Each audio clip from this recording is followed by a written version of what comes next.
Hello दोस्तों, आप सभी का स्वागत है एनसीईआरटी साइंस क्लास 7th इन हिंदी।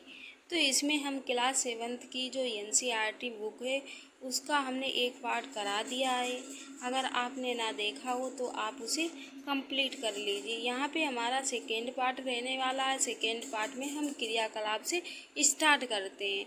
क्लास 8th की हमने एनसीईआरटी बुक सारा कंटेंट और उसके अभ्यास प्रश्न करा दिए हैं। तो यहाँ पे जो भी हमारा क्रियाकलाप दिया गया उसके बारे में हम पढ़ते हैं। एक ही प्रकार के दो गमले लीजिए। आपको क्या है, एक ही प्रकार के पादपों के दो गमले लीजिए। एक को अंधकार अथवा काले बक्स में 72 घंटे के लिए रखिए तथा दूसरे को सूर्य के प्रकाश में रखिए।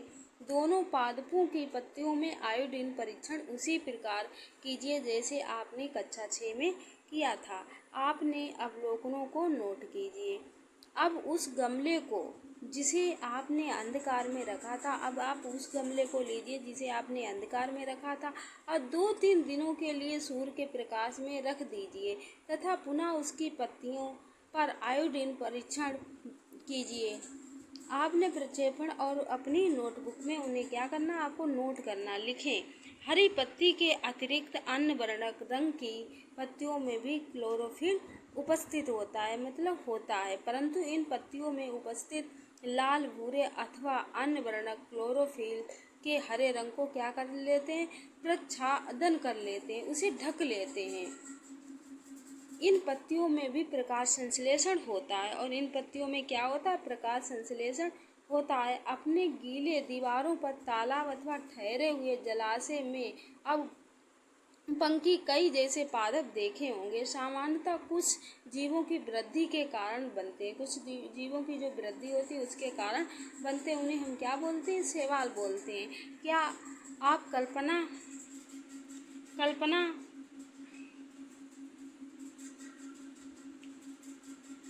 क्या आप कल्पना कर सकते हैं, तो मांग की पूर्ति हो जाती है। इसके पश्चात पादप खाद्य के क्या करते हैं, मांग की पूर्ति, तो क्या है, आप कल्पना कर सकते हैं इनका रंग हरा क्यों होता है। आप इसका क्या है, जो क्रियाकलाप कर सकते हैं कि जो भी पत्तियां होती उनका रंग हरा क्यों होता है। तो विभिन्न रंगों की पत्तियां इस चित्र में हम देख लेते हैं। येलो कलर की है, तो क्या है, हमें इसमें विभिन्न रंगों की पत्तियां दिखाई पड़ती हैं। तो हम क्या कर सकते हैं कि इनका रंग हरा क्यों होता है। इनमें क्लोरोफिल होता है जिसके कारण ये हरे दिखाई देते हैं। शैवाल भी प्रकाश संश्लेषण द्वारा ही अपना भोजन स्वयं बनाते। शैवाल क्या करते, प्रकाश संश्लेषण द्वारा ही अपना भोजन बनाते हैं। पादपों में कार्बोहाइड्रेट के अतिरिक्त अन्य खाद्यों का संश्लेषण। तो अभी आपने पढ़ा कि प्रकाश संश्लेषण प्रक्रम द्वारा पादप पौधे कार्बोहाइड्रेट का संश्लेषण करते हैं। कार्बोहाइड्रेट कार्बन डाइऑक्साइड, हाइड्रोजन एवं ऑक्सीजन से बनते हैं। जो कार्बोहाइड्रेट हैं, क्या है, कार्बोहाइड्रेट कार्बन और हाइड्रोजन एवं ऑक्सीजन से बनते हैं। हमें याद रखना है, कार्बन, हाइड्रोजन और ऑक्सीजन से बनते हैं। इसका उपयोग खाद्य के अन्य घटकों के संश्लेषण में होता है, परंतु प्रोटीन नाइट्रोजनी पदार्थ है जिसमें कार्बन और ऑक्सीजन एवं हाइड्रोजन अतिरिक्त नाइट्रोजन होता है। पादपों को नाइट्रोजन कहाँ से प्राप्त होता है, जो पादप होते हैं उन्हें नाइट्रोजन कहाँ से प्राप्त होता है।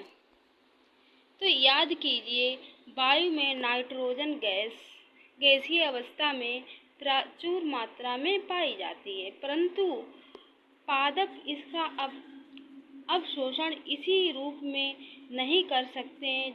मिट्टी में कुछ विशेष जीवाणु होते हैं जो गैसीय नाइट्रोजन को उपयोगी यौगिक में परावर्तित कर मृदा में नियुक्त करते हैं। ये विलीय पदार्थ पादपों द्वारा जल के साथ अवशोषित कर लिए जाते हैं। संभवतः आपने देखा है कि किसान अपने खेतों में उर्वरक एवं खाद डालते हैं जिसमें नाइट्रोजन पदार्थ की प्रचुरता होती है।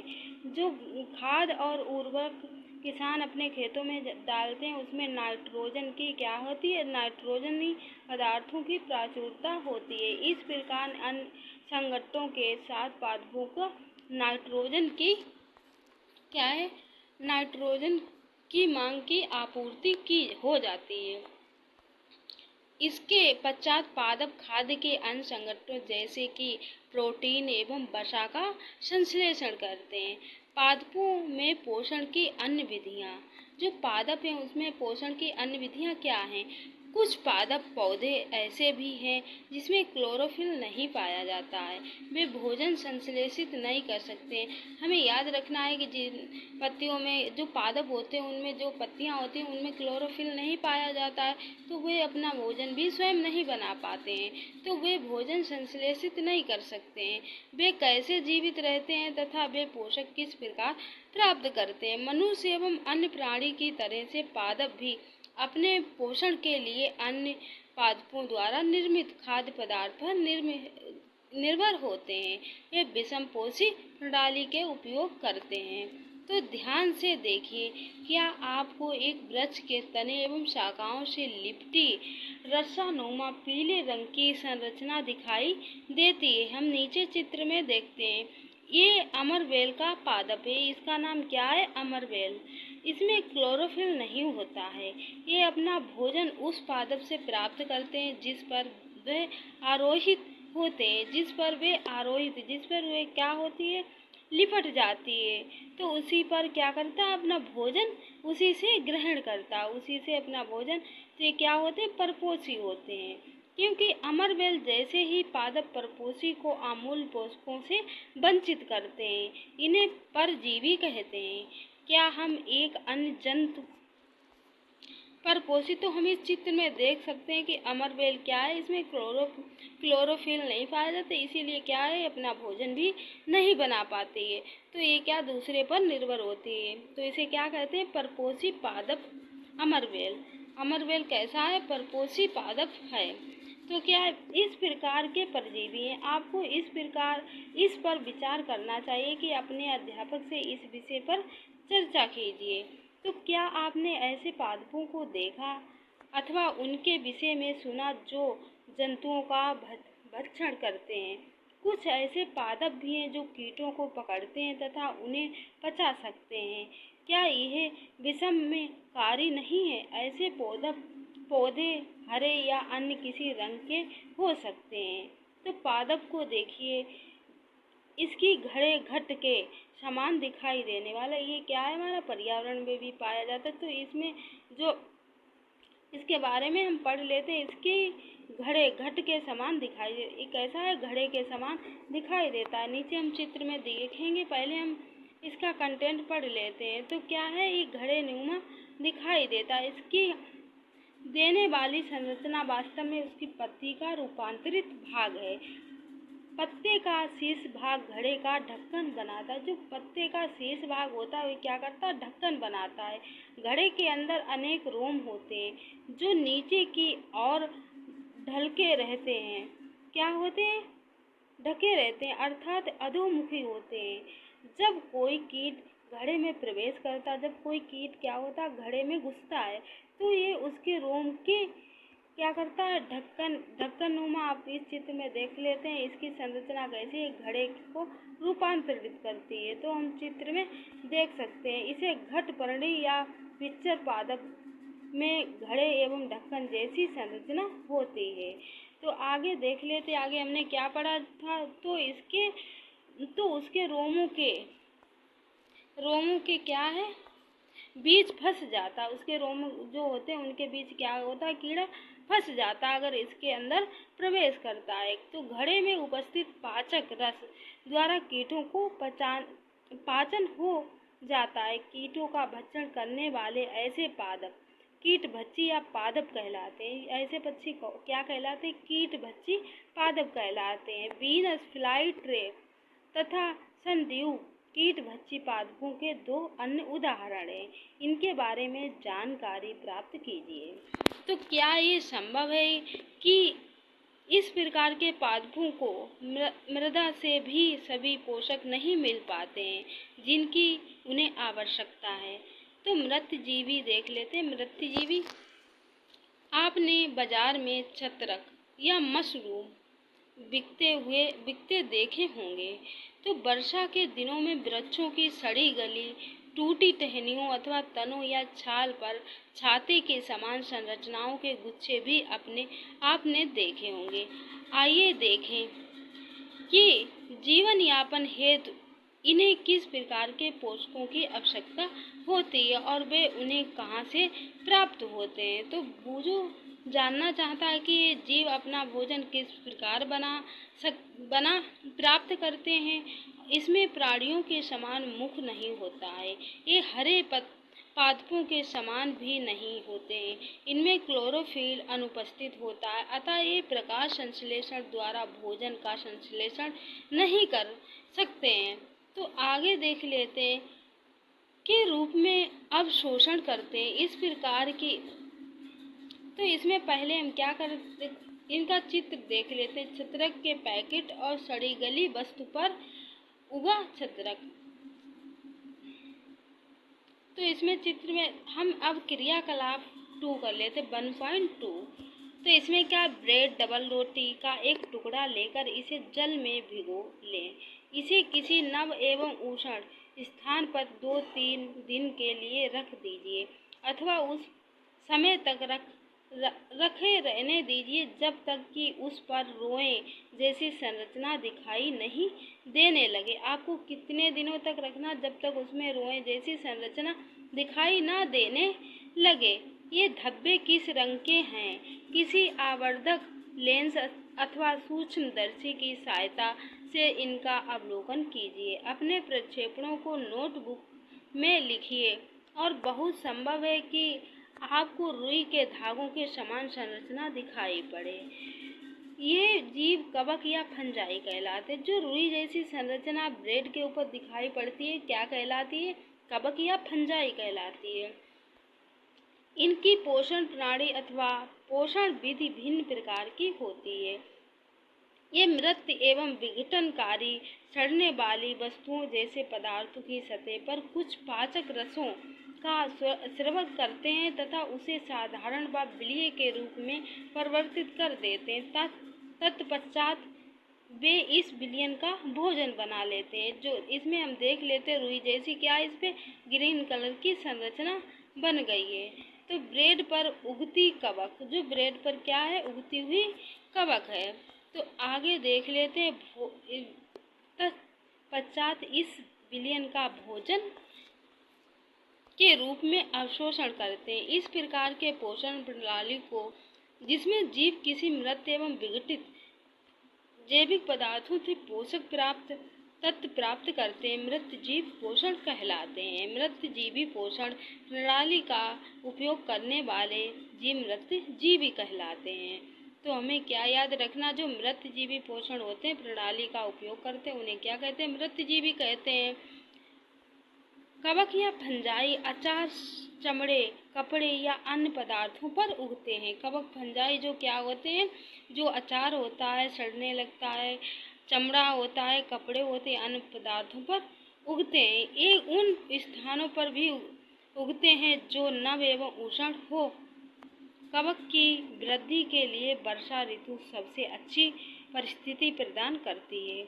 इसी कारण वर्षा ऋतु के दौरान अनेक वस्तुएं कवकों की वृद्धि के कारण नष्ट अथवा अनुपयोगी हो जाती हैं। आपने अपने अभिभावकों से कवक द्वारा होने वाले नुकसान पर चर्चा कीजिए। तो पहली को याद है कि उसके सुंदर जूते जिन्हें वह विशेष अवसरों पर पहनती थी वर्षा ऋतु में कवक के कारण खराब हो गए। वह जानना चाहती है वर्षा ऋतु में कवक अचानक कैसे प्रकट हो जाता है। सामान्यतः कवक के जीवाणु वायु में उपस्थित होते हैं जब वे किसी ऐसे जैव पदार्थ अथवा उत्पाद पर बैठते हैं जो नम एवं उष्ण होता है। जो कवक होते कैसी जगह बैठते हैं, जो क्या होता है नम या उष्ण होता है, तो वे अंकुरित होकर नए कवक को जन्म दे देते हैं। क्या करते हैं, जो उस पे बैठते हैं, जो नम होता है उष्ण होता है, उस पे बैठ के क्या करते हैं, नए कवक को जन्म दे देते हैं। क्या आप बता सकते हैं कि हम अपनी वस्तुओं को कवक द्वारा खराब होने से किस प्रकार बचा सकते हैं। आगे देख, कुछ जीव एक दूसरे के साथ रहते हैं तथा अपना आवास एक पोषक तत्व दूसरे पोषक तत्व के क्या करते हैं, साथ बांट लेते हैं। तो इसे सहजीवी संबंध कहते हैं। एक दूसरे को क्या कर लेते हैं, मिलजुल कर बांट लेते हैं, तो इन्हें सहजीवी कहते हैं। उदाहरण, कुछ कवक वृक्षों की जड़ों में रहते हैं। वृक्ष कवकों को पोषण प्रदान करते हैं, बदले में उन्हें जल एवं पोषक के अवशोषण में सहायता मिलती है। वृक्ष के लिए इस संबंध का विशेष महत्व है। लाइकेन कहे जाने वाले कुछ जीवों में दो भागीदार होते हैं। इनमें से एक शैवाल होता है तथा दूसरा कवक होता है। शैवाल में क्लोरोफिल उपस्थित होता है जबकि कवक में क्लोरोफिल नहीं उपस्थित होता। शैवाल क्या है, इसमें क्लोरोफिल उपस्थित नहीं होता, क्लोरोफिल उपस्थित होता है, जबकि जो शैवाल होता है उसमें क्लोरोफिल उपस्थित होता है। हमें याद रखना है, शैवाल में क्लोरोफिल उपस्थित होता है। जो कवक होता है उसमें क्लोरोफिल उपस्थित नहीं होता, उसमें कोई पत्तियां नहीं, क्या होती है, जो उष्ण नमी वाली चीज़ें होती हैं उन पर उग जाती है। इन पे क्या कर लेते हैं, नए कवक को जन्म दे देता है। तो जो शैवाल होता है उसमें क्लोरोफिल पाया जाता है और जो कवक होता है उसमें क्लोरोफिल नहीं पाया जाता। कवक शैवाल को रहने का स्थान एवं आवास देता है। जो कवक होता है शैवाल को रहने का स्थान, हमें याद रखना है, जो कवक क्या है, शैवाल को रहने का स्थान देता है, जल एवं पोषक तत्व उपलब्ध कराता है तथा बदले में शैवाल प्रकाश संश्लेषण द्वारा संश्लेषित खाद्य कवक को देता है। मृदा में पोषकों की पुनः पूर्ति किस प्रकार होती है, देख लेते हैं। क्या आपने किसानों को अपने खेतों में अथवा माली को बगीचे के लॉन एवं गमलों में खाद्य अथवा उर्वरक डालते देखा? क्या आप जानते हैं कि वे इन्हें मृदा में क्यों मिलाते हैं? आप पढ़ चुके हैं कि पादप मृदा में खनिज पोषण तत्व अवशोषित करते हैं अतः मृदा में इनकी मात्रा लगातार कम होती जाती है। उर्वरक एक खाद्य में नाइट्रोजन, पोटेशियम, फास्फोरस जैसे पोषक होते हैं। जो उर्वरक एवं खाद्य क्या होते हैं, नाइट्रोजन, पोटेशियम, फास्फोरस पादपों द्वारा लगातार उपयोग किए जाने के कारण मृदा में उनकी मात्रा धीरे धीरे कम होती जाती है। तो क्या है, इसीलिए आगे देख लेते, इसीलिए मृदा को इन पोषक तत्वों से समृद्ध करने के लिए भूमि में उर्वरक तथा खाद मिलाने की आवश्यकता होती है। यदि हमें पादप के पोषण की आवश्यकता के बारे में ज्ञान हो तो हम न केवल पादपों को उगा सकते हैं बल्कि उन्हें स्वस्थ भी रख सकते हैं। उन्हें क्या करते हैं, स्वस्थ भी रख सकते हैं। पादपों को प्रोटीन बनाने के लिए सामान्यतः नाइट्रोजन की आवश्यकता होती है। फसल कटाई के बाद मृदा में नाइट्रोजन की कमी आ जाती है। जब फसलें कट जाती हैं तो क्या है, मृदा में नाइट्रोजन की कमी आ जाती है। यद्यपि वायु में नाइट्रोजन गैस प्रचुर मात्रा में उपलब्ध होती है परंतु पादप इसका उपयोग उस प्रकार करने में असमर्थ होते हैं जैसे वे कार्बन डाइऑक्साइड का उपयोग करते हैं। पौधे नाइट्रोजन को विलीय रूप में अवशोषित कर सकते हैं। कुछ जीवाणु को राइजोबियम कहते हैं। तो वायुमंडलीय नाइट्रोजन को विलीय पदार्थ में परिवर्तित कर देते हैं परंतु राइजोबियम अपना भोजन स्वयं नहीं बना सकता है। ये चना, मटर, मूंग, सेब तथा अन्य फलीदार पादपों जड़ों में रहते हैं। जो क्या है, राइजोबियम किसमें रहता है, जो चना होते हैं, जो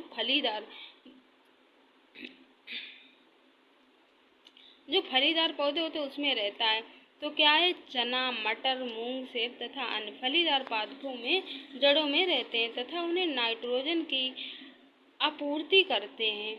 अधिकतर दालें फलीदार पादपों से प्राप्त होती हैं। इसके बदले पादप राइजोबियम जीवाणु को आवास एवं खाद्य प्रदान करते हैं अतः उसमें सहजीवी संबंध होता है। इस संबंध का किसानों के लिए विशेष महत्व है।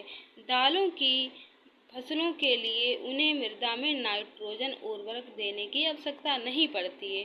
यदि नई दाल की फसल उगने के लिए अगली फसल के लिए सामान्यतः उर्वरक की आवश्यकता नहीं होती है। इस अध्याय में आपने पढ़ा कि अधिकतर पादप स्वयंपोषी होते हैं। बहुत कम ही पादप अन्य पोषण प्रणाली अपनाते हैं, जैसे कि परजीवी एवं रक्तजीवी। तो परजीवी एवं रक्तजीवी एक दूसरे पादपों के पोषण प्राप्त करते हैं। सभी प्राणी अपने भोजन के लिए पादप तथा अन्य प्राणियों पर निर्भर रहते हैं। उन्हें विषमपोषी के रूप में सामूहिकृत किया जाता है। क्या आप कह सकते हैं कि कीटभक्षी पादप आंशिक विषमपोषी हैं? तो इस वीडियो में क्या हमारा ये चैप्टर हमारा पूरा समाप्त होता है, पादपों में पोषण। अब हम अध्याय 2 पढ़ेंगे, जो भी हमारा चैप्टर दिया गया होगा। तो यहाँ पे हम इतना ही रखते हैं, मिलते हैं अगले वीडियो, और इसके आगे जो हमारा सेकेंड अध्याय दिया गया उसके बारे में पढ़ेंगे और विस्तार से समझेंगे और इसके अभ्यास प्रश्न भी करेंगे।